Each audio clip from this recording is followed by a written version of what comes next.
Welcome to TV20 News. I'm Dan Monroe. It's a great day in Cleveland, and here's what's happening. Cleveland Indians Charities, in partnership with First Energy, provided 200 Scholastic Summer Book Packs to the Boys and Girls Club members grades K to 8 to promote literacy among the youth. We are here at the Boys and Girls Club on Broadway to provide them with some books from Scholastic to keep them engaged with summer reading. We're really excited to do that with our partners at First Energy. We've got some fun games going on for the kids right now with Boys and Girls Club. We've got Chick-fil-A here to feed them lunch and really just kind of kick off their summer and get them some new books so they can stay engaged with their reading throughout the summer. Mark Jones, Regional President for First Energy, was proud to partner with the Cleveland Indians and Scholastic Books to host the Read and Play event. This is an outstanding event for the Boys and Girls Club here in Cleveland, where the company is supportive of lifelong reading, and today we're able to participate in many different ways. One, here to support, but also provide book bags and reading material for the children that are here. And there's a lot of them, as you can see. The other part is that there'll be a raffle associated with it. So the more that the kids read, they get to read different books between today and July 7th. They're entered into a raffle for a new bike, and so they're very excited, and I'm sure that will motivate many of them. And really the important thing is not just today, but that we continue to spark and support that lifelong reading. As we all know, that will continue to improve, and we got some eager people here today, so it was very exciting. Many of our young people struggled during the pandemic, and this commitment by the Indians and First Energy is very meaningful to a group of kids that look forward to getting back in the classroom.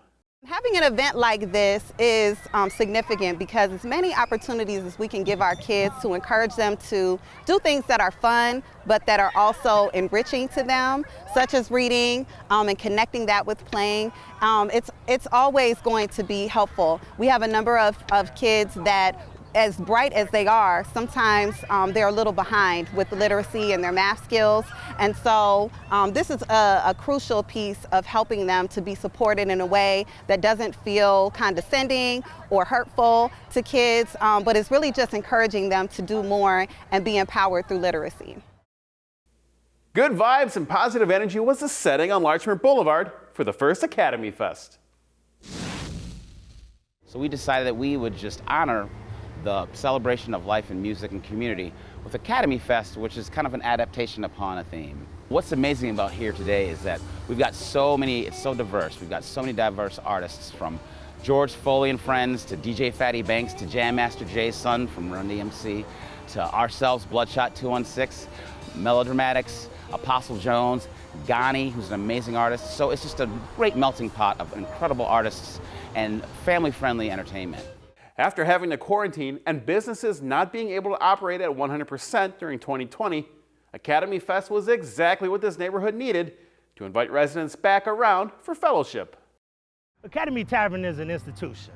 Academy Tavern is a place that has a great tradition. Sam Gantos, the owner, ran a great business. Christopher and Jessica, who now own the Academy Tavern, have become great owners.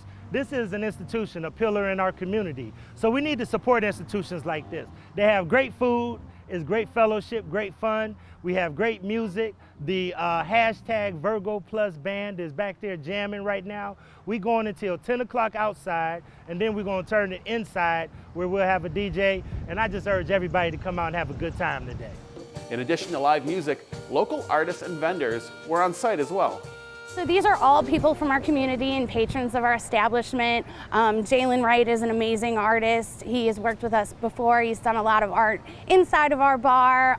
He did our band's album cover, Bloodshot 216's latest album. And just some really cool holistic medicine and massage. These are all people who are opening businesses and are part of this community, and we just want to celebrate them and give them an opportunity to promote their business. Chris, the owner, I got in touch with him about 3 years ago, and ever since I met him, he's been real supportive of my artwork, letting me put artwork up on the walls. We collaborated, we did some t-shirts, and just trying to be a art pillar in the community. It's been such a good experience being able to be involved and get to know more people, meet new people, and sell art. What I love most about the Larchmere community is its diversity. in all aspects is really important to me personally. And to be a part of the Academy Fest this year, which I believe this is the first year they're doing it, is exciting because I am starting a new business and they're trying to start a new chapter in the community in lieu of Porch Fest. And then coming out of this, pandemic year and a half or so, to just really celebrate each other and uplift each other and promote good vibes. So it means a lot to me to be a part of this today. I see this event in the future getting bigger and bigger and bigger, and I see it also cooperating in conjunction with Porch Fest, which will be going on in the years to come. But I really do see Academy Fest as being something special, and we look forward to bringing it to you each and every year. Food Truck Friday was a staple near the Free Stamp in downtown Cleveland for years. But due to the pandemic, the weekly event was put on pause for over a year. Finally, Food Truck Friday is on its way back. Oh, this is great. Back with the food trucks, and the weather is awesome today. Not too hot, not too cold, no rain in sight. It's nice. Basically, I've been getting a lot of feedback from employees and friends saying, hey, when are you going to bring Food Truck Friday back? So we decided to start on a limited basis with one truck. I've got Mallory's Fish Hut here, which is one of my popular food trucks, back on Wednesday because this is a pay Wednesday. Today's special is catfish and ocean perch, but that's the big seller. We do have sway, tilapia, and ocean perch. Hush puppies, fresh cut fries, can't beat my fries. My seasoning, #1, and coleslaw. They normally have all different kind of food down here. Whatever you want, they have. But I specialize in fish, hot fish, straight out the grease. Mr. Calhoun, he makes it happen. Starting Friday, August the 6th, from 11 a.m. to 2 p.m., we're going to bring back Food Truck Friday on a limited basis. We'll have the food trucks, but we won't have the music and the tables in the past. Hopefully next year, we'll go back to the regular Food Truck Friday, event. But right now, due to COVID protocols, we want to make sure that we're safe, that our customers are safe, and so we're going to just do the food trucks on a limited basis starting the Friday, August the 6th. In the Collinwood community, a groundbreaking took place that will bring a new senior living complex to the neighborhood. 1, 2, 3. Hot dog. All right. Ward 8 Councilman Mike Polensek was afraid the historic building would be torn down, so he worked to have it protected so it could be repurposed for future use. We landmarked it in 2014, and then talking with developers and everybody that we could, we finally found the right company. And I can't say enough about Cleveland Restoration Society, Catherine Crowder, her team, the committee we put together. This has been a long time coming, and a lot of meetings, a lot of sleepless nights, wondering if the funding would be there. And then with then COVID set back over a year. This project should have started a year ago. The community will be called the Longfellow as they are renovating the old vacant Longfellow School. The Vesta Corporation will be overseeing the project and managing the community when completed. Actually, there are going to be two buildings. The school will hold 30 apartments, as well as the management office, and we're going to have we're going to convert the gymnasium, or actually we're going to leave it as a gymnasium. We're putting in a rubber track around the perimeter, so it'll be easy on the seniors' legs walking around, and also exercise equipment made especially for seniors. Councilman Polensek says the new senior community will bring many people back to where they started. A whole bunch of the seniors that are going to move in here went to this school. You figure the school was built in 1924. They're calling me, I went to the school, Mike, I'd like to live in there. Is there a list developing? It's so interesting. It's that full circle of life. The Longfellow Senior Living Community is expected to be completed sometime next year. Next, a group of very creative older adults put on an art show for the community. Their artwork decorated the hall at the Senior Citizen Resources Center in Slavic Village. Their visions were created thanks to a class at the Broadway School of Music and the Arts. The school, says Executive Director Barbara Bechtel, has been serving the community since 1981. We're a community school of the arts located in the Slavic Village neighborhood of Cleveland on Broadway, right in the Broadway Historic District. And we are located in the former Ruby Conservatory building, which is a City of Cleveland landmark building, built in 1917. And we provide both on-site and outreach arts instruction in the community. Visual arts instructor Christine Hill enjoyed working with their students, saying each one has a story to tell through their work. So today's exhibit is a culmination of two different projects. We had an in-person and a virtual senior collaging program.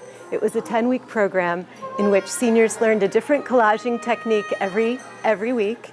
And in addition to that, we looked at a different stage of life. So seniors would gather photocopies of pictures, some of them, and some of them wouldn't, and that was fine too. And then they would create early childhood memories, adolescent memories, partnership, generativity, words of wisdom, all the way to the senior years.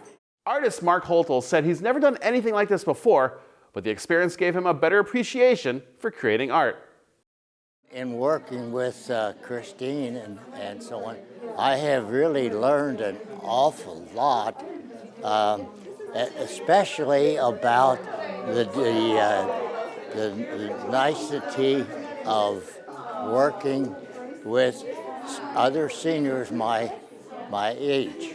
I haven't done that before, but I found it was very, very appealing. Holtel says his art was inspired by a famous verse in the Bible. One of the things we were asked to do was to show how something that was sort of wisdom for us. So I took mine from the Bible, to love one another, and I picked out pictures of people showing love one another for another. Parents with a baby, grandparents hugging each other, and I really enjoyed doing that. For more information on the Broadway School of the Arts or to search out and sign up for a class, visit their website at broadwayschool.org. When it comes to jewelry, nothing is better than an exclusive, one-of-a-kind piece. And Margot Weimer, owner of the W Gallery in downtown Cleveland, specializes in handmade jewelry of all kinds, and she has a very interesting story about how she got into the business.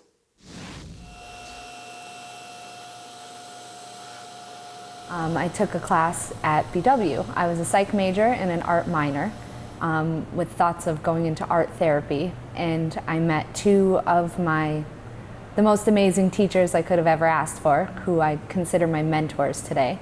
And I realized that jewelry was it. This is what I would like to do. So I went on to intern at a studio in Menor, and it led me to meet Vincent Hawley, who was my former business partner. So we started this store together in 2014, and then he decided he didn't want to do it anymore and moved to New York City, and thus the W Gallery was born. I took over, and here we are. Custom handmade jewelry is her specialty, and she works diligently with her customers to create the best piece for them. I usually try and draw out what they're thinking, so they try and explain to me as best that they can.